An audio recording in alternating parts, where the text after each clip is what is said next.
So Newcastle had missed out on the title, whatever happened in their final match at home to Spurs, themselves looking for a win to give them a UEFA Cup place next season.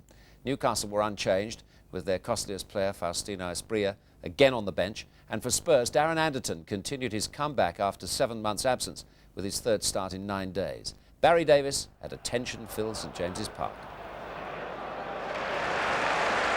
Now there's room to give it to Gillespie, and Fox got himself into a horrible position. Here's Lee. Watson. Brought out again, Roy Fox. Time for Gillespie.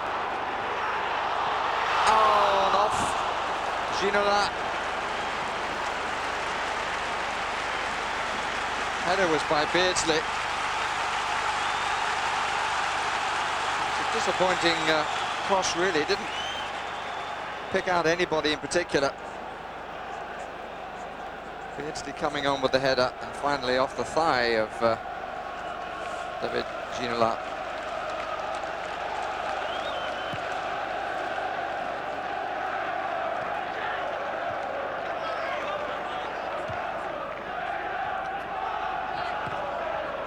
Campbell, it fell kindly. There's one back by Beardsley. Ginola. Ferdinand. Lee. Batty! Good save by Walker.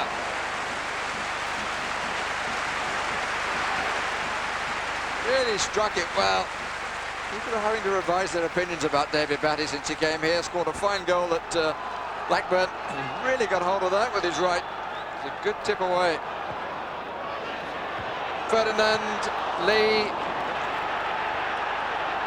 Batty, again with the try.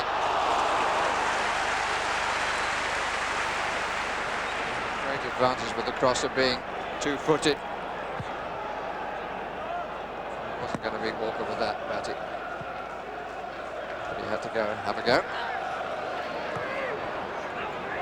Just onside, Armstrong. He's done well with the cross. Comes to Sheringham. Tried to chip it over and chipped it wide.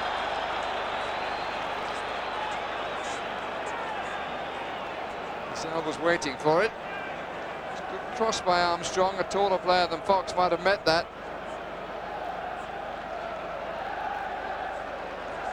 Who Fox was pointing to, the position of Dazelle, which you don't really quite see in this. That's where the arm goes up. But Sheringham went alone. Lee. Gillespie.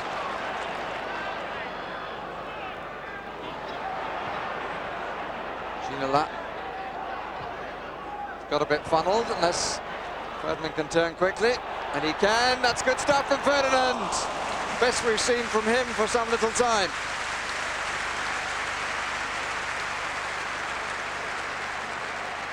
Ginola, who found him. There's some really good control here. Look at this one. Walker well placed.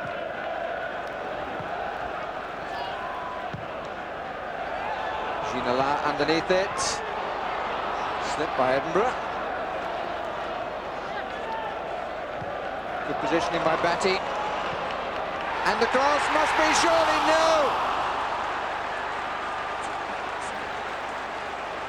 Two players went for the same ball. And somehow Ferdinand contrived to knock it wide, past not only the post, but past Gillespie as well. And in fact, Gillespie got there ahead of him. Sheringham, Anderton makes the run. Blocked by Elliott.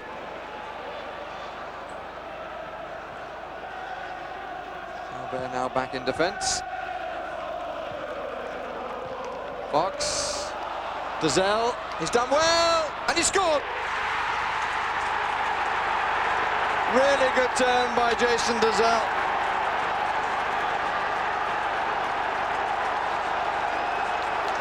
The reaction of Kevin Keegan then was almost one of resignation to the one incident no more than that, but it was very well done by Jason Dazelle.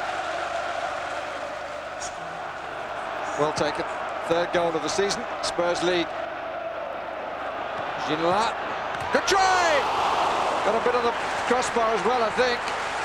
In fact, only the crossbar. Ginola thought that it had been touched by the goalkeeper, which was my impression too. But a corner hasn't been given. Snapshot. No, I think the referee was right. Ginola.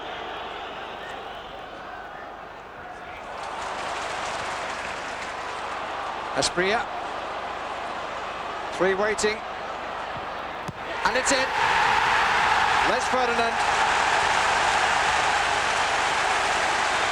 Been a long time in coming. Ferdinand, 29th of the season. And the Colombian, whose initial run. And then final cross as they lost Ferdinand. Who set it up.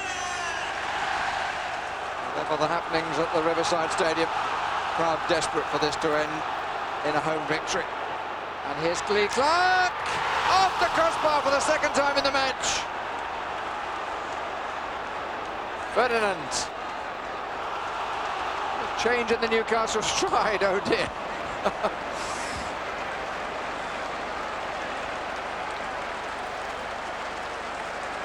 Clark, unlucky.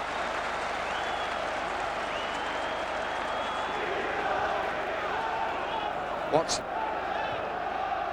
Too much for Clark, or is it? It did well, Ferdinand! Good block by Walker coming across his goal. The spirit, the verb, has returned to Newcastle in the closing stages of their last match.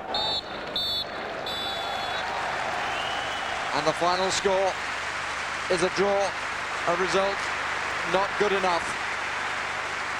Whether it's good enough for Spurs remains to be seen, but Kevin Keegan's team went in to the match knowing that a victory they had to find. Les Ferdinand getting the equaliser after Jason Dazelle had put Spurs ahead. But the comment in the programme of Kevin Keegan is particularly apposite. Our players have given us their best shot, and if in the final analysis it's not been quite good enough, then you have to pay tribute to the team that has been better. Kevin, first things first. It's nonsense to talk about you leaving here, isn't it? It certainly is. Rumours of my death, as they say, have been grossly exaggerated. I'll be here next year. I mean, I think you saw today, whatever happens at Manchester when they go back with a trophy, I mean, congratulations to them. I mean, they've had a terrific season to pull back the lead we had. And with those young players and the experienced players helping them, they're going to be a major threat next year. But whatever happens in Manchester can't be any more passionate and enjoyable as what was happening here today. I mean, it'd be frightening if we could bring back a trophy. It's eluding us at the moment, but we live to fight another day, and we'll have another crack next year. And we're in Europe, so we've got 4 to go for. Got a chance, I suppose. We'll just have to see what we do.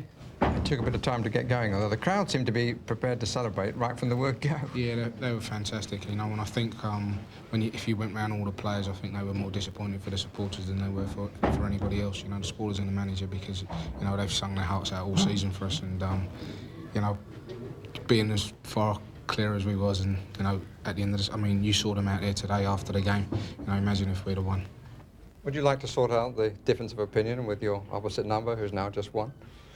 Well, I think, you know, in this game, the winners can laugh and the losers have got to make their own arrangements. So, to him, have a good laugh.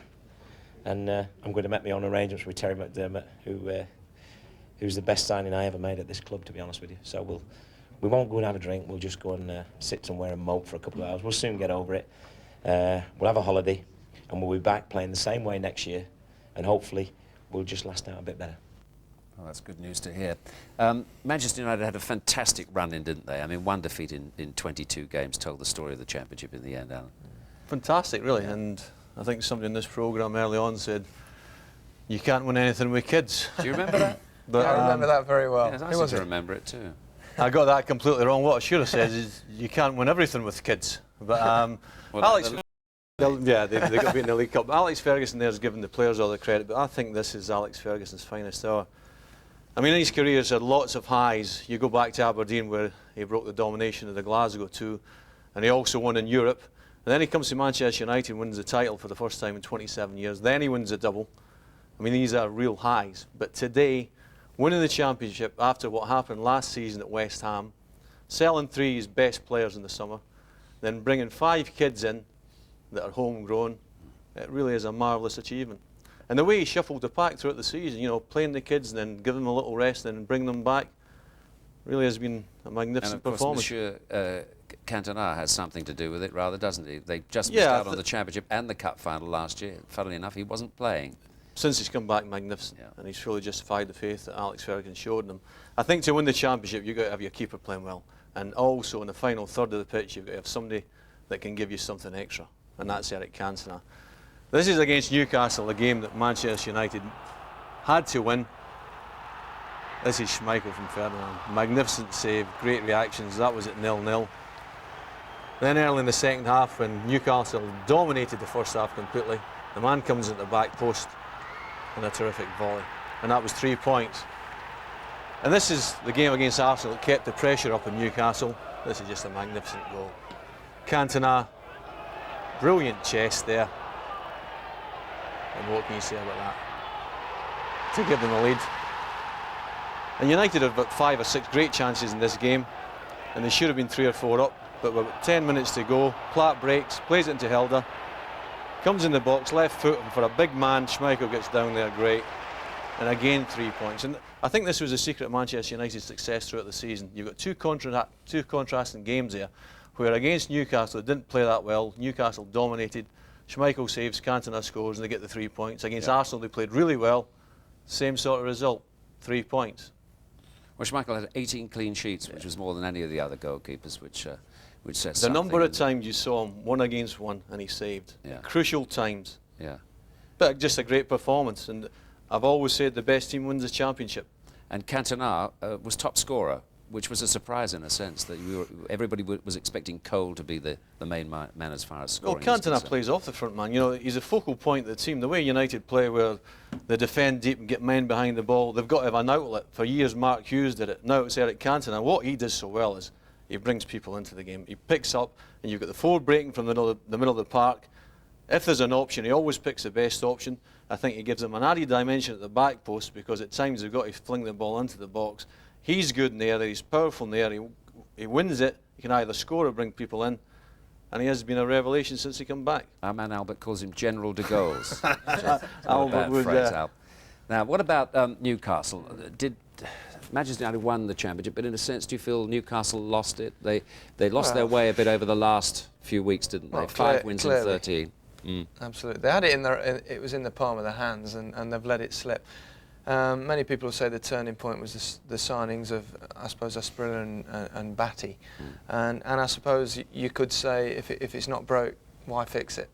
And I think that's probably the case. I think 2 things changed. Firstly, Asprilla came in and played up front with Ferdinand, and then you've got 2 out-and-out strikers.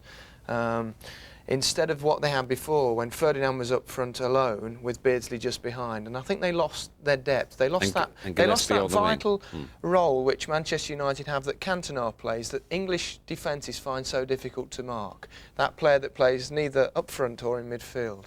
And that was one element, and I think the other one was the fact that they lost their balance, because to accommodate Beardsley, he played him on the right and left out Gillespie. And I think that Ferdinand I think he scored just 3 goals in the last 12 games before today. And I think he suffered from the lack of service from wide areas. They had it from the left with Ginola, but I think if teams felt, well, could stop him, we're not going to get much in from the right, and they missed Gillespie. The other thing I would say for Manchester United is it's been fantastic for them. And I think in many ways, when you look at it, it's really a triumph for youth development over the chequebook, and I think that's got to be a good thing for the future of our football. I think the difference between the 2 sides is that at times United can play tight and Newcastle can't. If you look at the running and the 2 games that Newcastle lost at both Anfield and Blackburn, against Liverpool, they're 3-2 up late on, and against Blackburn, they're 1-0 up late on. I think if it had been Manchester United, they would just closed up and played it tight. Kevin says he's going to play the same way next season. That's great to watch. You know, I hope we just keep playing the same way, because they are the team to watch in England. You know, they've given a lot to the Premiership. It's been so exciting. And a great achievement for them to come and become second in the Premiership from when you think about 5 years ago where they were. It's been fantastic stuff. Thank you for the moment. Well, now to the other end. Bolton and QPR are already down, of course. One of 4 teams would join them in the drop. Manchester City were in the relegation position